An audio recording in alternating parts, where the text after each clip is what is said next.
مسجد نبوی میں تشریف لائے، اور مسجد نبوی کے ستون کے ساتھ ابو لبابہ نے اپنے آپ کو رسی سے مضبوطی سے باندھ لیا، اور آپ نے قسم کھا لی کہ جب تک اللہ میری توبہ قبول نہیں فرمائے گا اور نبی پاک صلی اللہ تعالی علیہ وآلہ وسلم اپنے دستے اقدس سے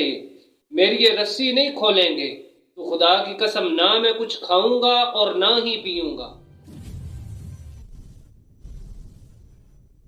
اعوذ باللہ من الشیطان الرجیم، بسم اللہ الرحمن الرحیم۔ وَلَوْ أَنَّهُمْ إِذْ ظَلَمُوا أَنفُسَهُمْ جَاءُوكَ فَاسْتَغْفَرُوا اللَّهَ وَاسْتَغْفَرَ لَهُمُ الرَّسُولُ لَوَجَدُوا اللَّهَ تَوَّابًا رَحِيمًا۔ صدق اللہ العظیم۔ ناظرین، آج آپ کے سامنے حضرت ابو لبابہ کی توبہ کا واقعہ بیان کیا جائے گا۔ اللہ رب العزت نے قرآن مجید میں ارشاد فرمایا وَلَوْ أَنَّهُمْ إِذْ ظَلَمُوا أَنفُسَهُمْ جَاءُوكَ، اور اگر وہ اپنی جانوں پر ظلم کریں، محبوب پھر آپ کی بارگاہ میں حاضر ہوں تو فاستغفر اللہ، اور اللہ تعالیٰ سے وہ معافی چاہیں تو واستغفر لهم الرسول، تو رسول ان کے لیے شفاعت فرمائیں تو لوجد اللہ تواب الرحیم، تو ضرور اللہ کو توبہ قبول فرمانے والا مہربان پائیں گے۔ حضرت ابو لبابہ رضی اللہ تعالی عنہ نے نبی پاک صلی اللہ تعالی علیہ وآلہ وسلم کا ایک راز فاش کر دیا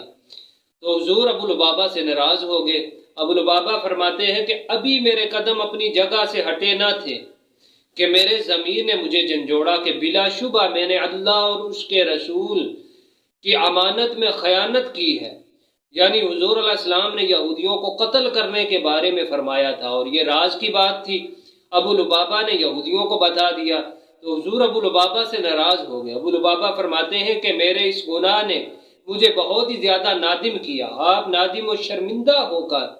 مسجد نبوی میں تشریف لائے، اور مسجد نبوی کے ستون کے ساتھ ابو لبابہ نے اپنے آپ کو رسی سے مضبوطی سے باندھ لیا، اور آپ نے قسم کھا لی کہ جب تک اللہ میری توبہ قبول نہیں فرمائے گا اور نبی پاک صلی اللہ تعالی علیہ وآلہ وسلم اپنے دستے اقدس سے میری یہ رسی نہیں کھولیں گے تو خدا کی قسم نہ میں کچھ کھاؤں گا اور نہ ہی پیوں گا۔ ابو لبابہ 6 دن اور 6 راتیں مسجد نبوی کے ستون کے ساتھ بندے رہے، اور اسی طرح نمازوں کے وقت اور انسانی حاجتوں کے وقت آپ کی زوجہ وہ رسیاں کھول دیتی، پھر نمازوں اور انسانی حاجتوں کے بعد دوبارہ آپ کو وہاں باندھ دیا جاتا۔ تو ایک مرتبہ رات کے وقت نبی پاک صلی اللہ تعالی علیہ وآلہ وسلم ام المؤمنین حضرت ام سلمہ رضی اللہ تعالی عنہ کے حجرے میں موجود تھے،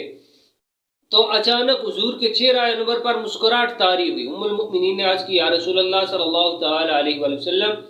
یہ آپ کے چہرے پر مسکراہٹ کیسی؟ تو حضور نے فرمایا اللہ تعالیٰ نے ابو لبابہ کی توبہ قبول فرما لی ہے۔ ام المؤمنین نے حضور سے اجازت لی اور باہر حجرے کے دروازے پر آئیں اور بلند آواز سے فرمایا ابو لبابہ،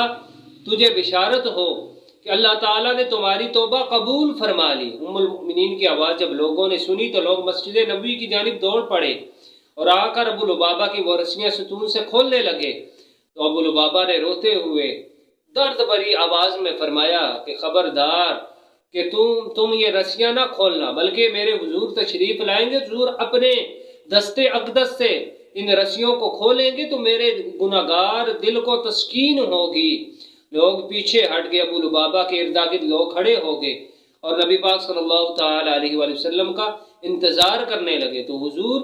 فجر کی نماز کے لیے جب تشریف لائے، ابو لبابہ کی جانب حضور نے دیکھا تو حضور مسکرا پڑے۔ حضور نے اپنے دستے اقدس کے ساتھ ابو لبابہ کی وہ رسی کھولی، اور اس کے بعد ابو لبابہ نے عرض کی یا رسول اللہ صلی اللہ تعالی علیہ وآلہ وسلم، اللہ تعالیٰ نے مجھے معاف فرما دیا۔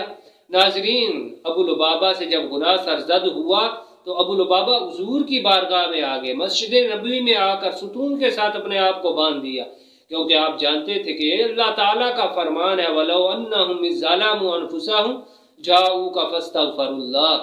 تو ابو لبابہ کی توبہ ایسی قبول ہوئی، مفسرین یہ لکھتے ہیں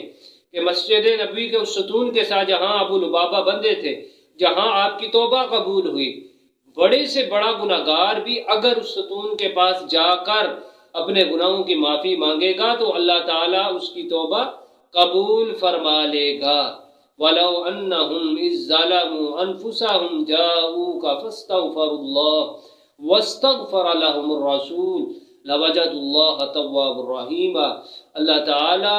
ایمان والوں کے درجات بلند فرمائے، اللہ تعالی نبی پاک صلی اللہ تعالی علیہ وآلہ وسلم کے اصحاب کے درجات بلند فرمائے۔ وآخر دعوانا عن الحمد للہ رب العالمین۔